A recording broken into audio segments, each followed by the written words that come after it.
ये कहानी है एक ऐसी लड़की की जिसकी जवानी अभी शुरू हुई थी। वो रोजाना जंगल जाती थी, लेकिन उसे शारीरिक सुख के बारे में नहीं पता था। एक दिन उसे एक ठरकी आदमी मिलता है। अब वो दोनों आगे चलकर क्या करेंगे, देखते हैं इस कहानी में। तो मूवी की शुरुआत में हम सिया को देखते हैं, जो शहर से दूर एक छोटे से गाँव में रहती है। सिया बहुत ज्यादा सुंदर थी। उसकी जवानी अभी अभी शुरू हुई थी और उसका कोई दोस्त नहीं था, इसलिए उसे शारीरिक सुख के बारे में पता नहीं होता। उसे ये भी पता नहीं था कि अपनी उंगलियों से भी मजे किए जाते हैं। इसके बाद हम सिया की माँ को देखते हैं। फैमिली में ये दोनों ही होते हैं। अगले दिन सुबह उठकर सिया तबेले में आती है और गायों को चराने के लिए उन्हें जंगल में लेकर जाती है। गायों को जंगल में चरने के लिए छोड़कर सिया वहीं बैठकर कुत्ते के साथ टाइम पास करने लगती है। जिसके बाद वो सारे कपड़े उतारकर पास की एक झील में नहाने लगती है। तभी अचानक उसे एहसास होता है जैसे कोई छुपकर उसे देख रहा हो। इधर उधर देखने के बाद जब उसे कोई नहीं मिलता तो उसे लगा ये उसका वहम होगा। इसके बाद सिया वहीं लेटकर धूप का मजा लेने लगती है, पर तभी उसके ऊपर किसी की परछाई दिखाई देती है। सिया ने भी परछाई को महसूस कर लिया था, इसी कारण वो रात में ठीक से सो भी नहीं पाती। उसकी माँ देर रात तक सिया को जागता देख उससे ऐसा करने की वजह पूछती है, लेकिन सिया अपनी माँ को ठीक से जवाब नहीं देती, क्योंकि वो अपने शरीर में होने वाले बदलाव को लेकर परेशान थी और अपनी माँ को ये बात बताने में शर्मा रही थी। अगले दिन सिया अपनी गायों को लेकर जंगल में जाती है। वो पेड़ के पास बैठकर फूल से अपने चेहरे को सहलाने लगती है, लेकिन तभी दूर में उसे एक इंसान दिखाई देता है। वो आदमी जंगल में पेंटिंग बना रहा था। उस आदमी को देखकर सिया काफी हैरान होती है। फिर वो उसके पास जाकर उससे बात करने लगती है। वो आदमी सिया को अपने पास बिठाकर अपनी बनाई हुई पेंटिंग दिखाता है। उन पेंटिंग्स को देखकर सिया और भी ज्यादा हैरान हो जाती है, क्योंकि ये पेंटिंग सिया की ही थी। लेकिन इन सारी पेंटिंग्स के अंदर सिया के शरीर पर एक भी कपड़ा नहीं था। अपनी ऐसी तस्वीर देखकर सिया वहीं पर बेहोश हो जाती है। जिसके बाद वो आदमी सिया को पानी पिलाकर होश में लाता है। होश में आने के बाद वो सिया से पूछता है, क्या तुम यहीं पर रहती हो? इस पर सिया उसे हाँ में जवाब देती है। इसके बाद दोनों यहाँ पर काफी बातें करते हैं। तभी सिया उस आदमी से उसका पता पूछती है। वो आदमी कहता है कि मेरा कोई ठिकाना नहीं है, मैं यहाँ वहाँ घूमकर पेंटिंग बनाता हूँ और मुझे जो भी जगह पसंद आती है मैं वहीं पर जाकर रहने लगता हूँ। ये कहकर वो सिया के करीब आता है और उसके बदन को छूने लगता है। उस आदमी का ऐसे छूना सिया को अच्छा लगा था, लेकिन वो शर्मा कर वहाँ से भाग जाती है। घर आने के बाद भी सिया उसी आदमी के ख्यालों में खोई हुई थी और वो उससे दोबारा मिलना चाहती थी, ताकि वो उसके उसी टच को महसूस कर सके। अगले दिन सिया उसी जगह पर जाती है और अपने कपड़े को नीचे करके वहीं बैठ जाती है, क्योंकि वो चाहती थी कि वो आदमी उसे फिर से टच करे। लेकिन वो आदमी सिया को कहीं पर भी दिखाई नहीं देता।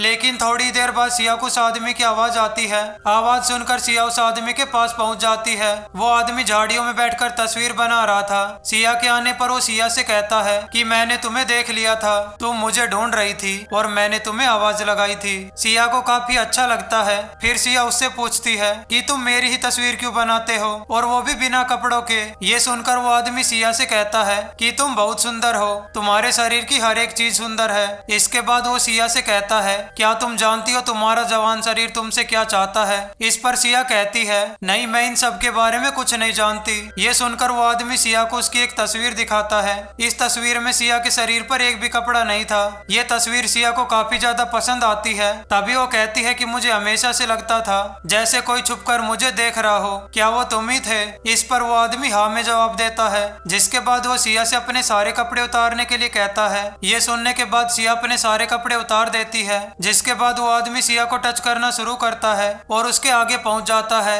जिसके बाद वो अपने हाथ की पावर दिखाता है और सिया के पैरों के बीच ले जाकर वहाँ पर सहलाने लगता है। ये चीज सिया को काफी ज्यादा अच्छी लगती है। जिसके बाद वो अपनी उंगली को अंदर डालता है। ये सब कुछ सिया के लिए पहली बार था, इसलिए वो अपने आप को कंट्रोल नहीं कर पाती और देखते ही देखते दोनों वहीं पर शुरू हो जाते हैं। इस आदमी से मिलकर सिया बहुत खुश थी। उसकी जिंदगी मानो बदल सी गई थी। उसको रात में होने वाली बेचैनी भी अब खत्म हो गई थी और वो अपने हाथ का इस्तेमाल करना सीख गई थी। लेकिन इस वजह से उसकी गर्म आवाजों को सुनकर उसकी माँ को उस पर शक होने लगा था। अब सिया को उस आदमी से प्यार होने लगा था। वो दोनों दिन में कई बार एक दूसरे के करीब आते और अपने शरीर की प्यास को शांत करते। सिया हर समय उसके ख्यालों में डूबी रहती थी। प्यार करने के साथ साथ वो सिया को दुनिया के तौर तरीके भी सिखाने लगता है, जैसे दूसरों से कैसे बात करनी चाहिए, कैसे बैठकर खाना चाहिए और भी बहुत कुछ। वो आदमी सिया के लिए नए नए कपड़े लेकर आता है जो सिया को काफी ज्यादा पसंद आते हैं। लेकिन जब वो एक दिन पेड़ के नीचे बैठकर बातें कर रहे थे, तब वो आदमी सिया से कहता है